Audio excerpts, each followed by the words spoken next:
Hey everybody, I'm Chris. Thanks for watching. Aaron Rodgers is the defending league MVP. He threw 48 touchdown passes. He's on a really good team.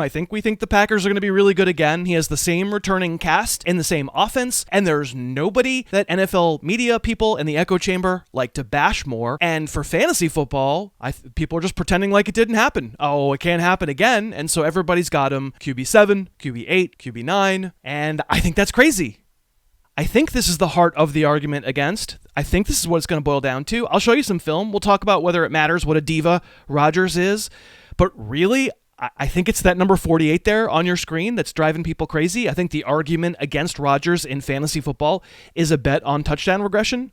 He doesn't run, so he has to notch elite passing touchdowns to compete with the quarterbacks who do, and his haters say, yep, touchdowns are going to come down. Sorry, he's going to do 32, and that means he's not a top 5 quarterback for fantasy.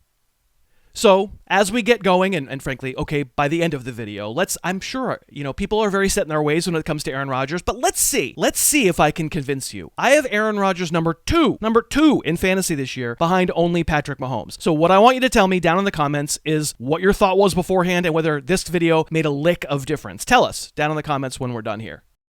So if you haven't been living under a rock, for the past 10 years, Rodgers has been pulling off comebacks like this from his own end zone. I'm guessing you probably don't need to be convinced that Aaron Rodgers is a really good quarterback, but we'll pay lip service to it anyway. We'll drop the ball in a tiny window, 55 yards away.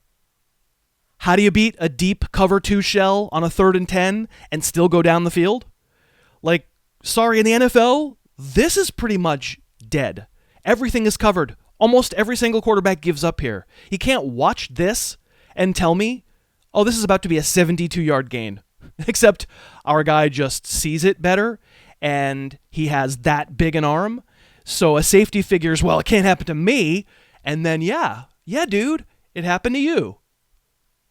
Look at this nonsense from the same game on play action. Rolling the wrong way, loops it up, throwing from his own 41, and again, drops it in the bucket 54 yards away on the Saints' 5-yard line. The magnitude of how good he is, the almost infinite number of ways. Let's spend a little time on this touchdown. Let's run it back and we'll watch it again. It's 3 wide, Devontae Adams in motion, but you'll see there at the snap, the play action fake is actually to the running back. They've got the tight end going in the other direction. It's kind of chaos. And Rodgers keeps the ball and he rolls out left, and that play is obviously designed to go to the tight end in the left flat. Not only is that double covered, but Rodgers also immediately gets pressure up the gut, which is what happens sometimes when you're doing the jet motion fakey fake stuff. And not only does Rodgers reset himself and change where he's looking and tap dance a little bit just to make the rusher delay just a second, then he fires off his back foot and it's a touchdown. And that doesn't look like much in the box score, but it's just inhuman. And the notion that that's going to go away, there are only a few players in the league who can do things like this, and that's clearly one of them. Thank you, DraftKings, for sponsoring today's video. DraftKings Sportsbook is America's top-rated sportsbook app, and Pacquiao versus Spence is this weekend. So DraftKings is offering 100-to-1 odds on any punch being landed at any point during this fight. That's right, I said it. Bet $1 on either fighter, and if a punch lands at all during the entire fight, you'll get $100 in free credits to play at DraftKings. I think it's going to happen. It's kind of a no-brainer. Download the DraftKings Sportsbook app now and use the code HarrisTube when you sign up to turn $1 into $100 in free credits. All you have to do is bet anything on Pacquiao or Spence. I have a feeling a punch will land, and you will win. Use that code HarrisTube to turn $1 into $100 in free credits. Go get it right now. DraftKings Sportsbook, and use that code HarrisTube.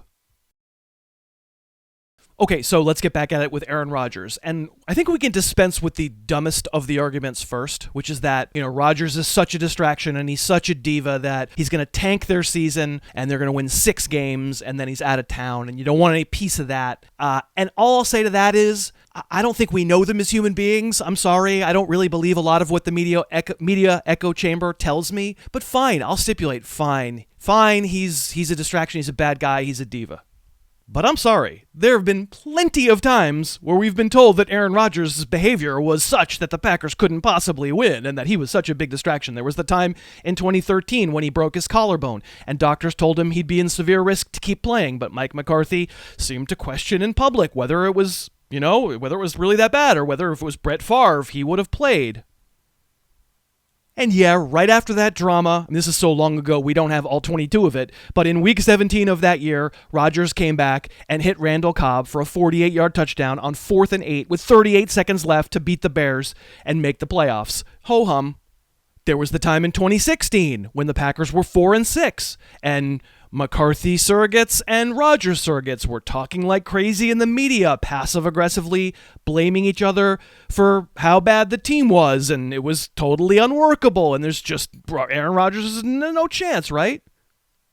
In response, 2016, Rodgers went crazy over the final 6 games of the season, and oh yeah, the Packers wound up going all the way to the NFC title game, ho-hum.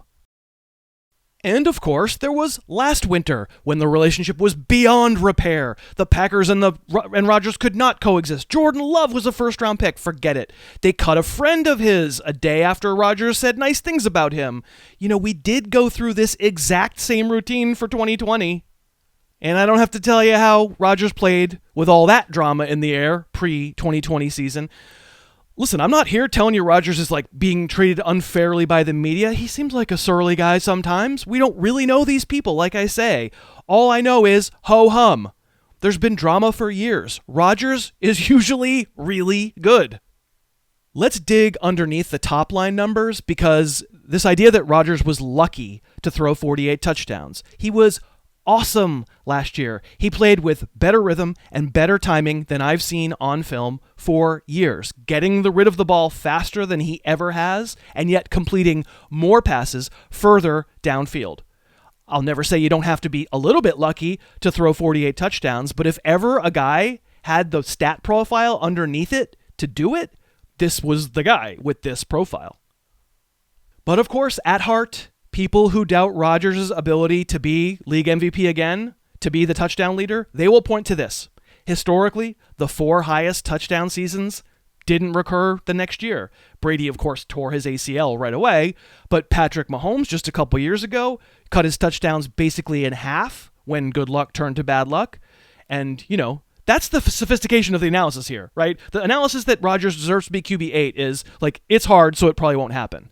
So Rodgers definitely goes back to 32 touchdown passes.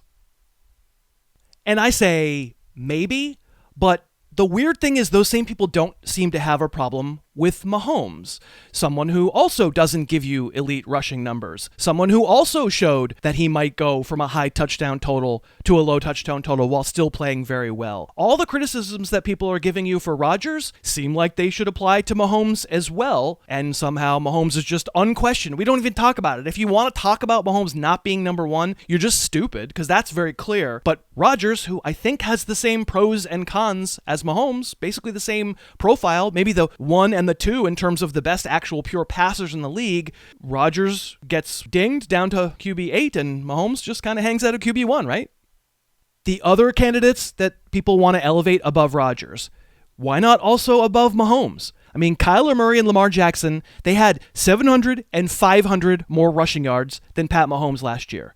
Mahomes had only 150 more than Rodgers. Now, I wish I trusted one of these really mobile guys throwing the ball even half as much as I trust Mahomes and Rodgers, because it would make for a lot easier call, because the safe rushing floor really matters. The cheat code really matters.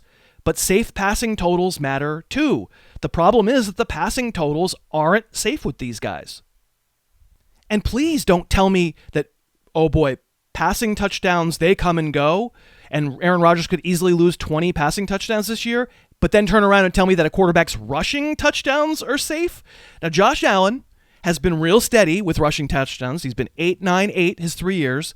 But remember those seasons where we talked about Cam Newton before the season? It wasn't possible that he could lose rushing touchdowns. And this chart, oops.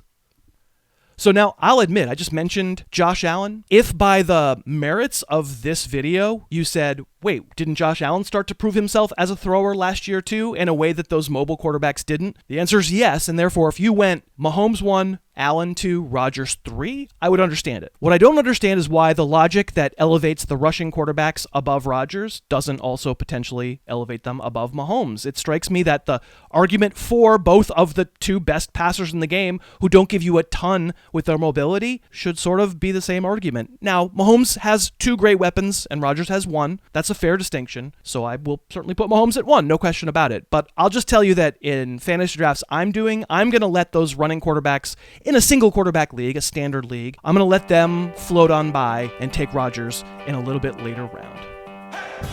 Thanks so much for watching. Please, please, please smash that like button, write a comment, tell us who else you'd like to see us review film on, and of course, best of all, please subscribe to our channel and then click that little bell above the subscribe button and you'll be notified whenever we post a new video.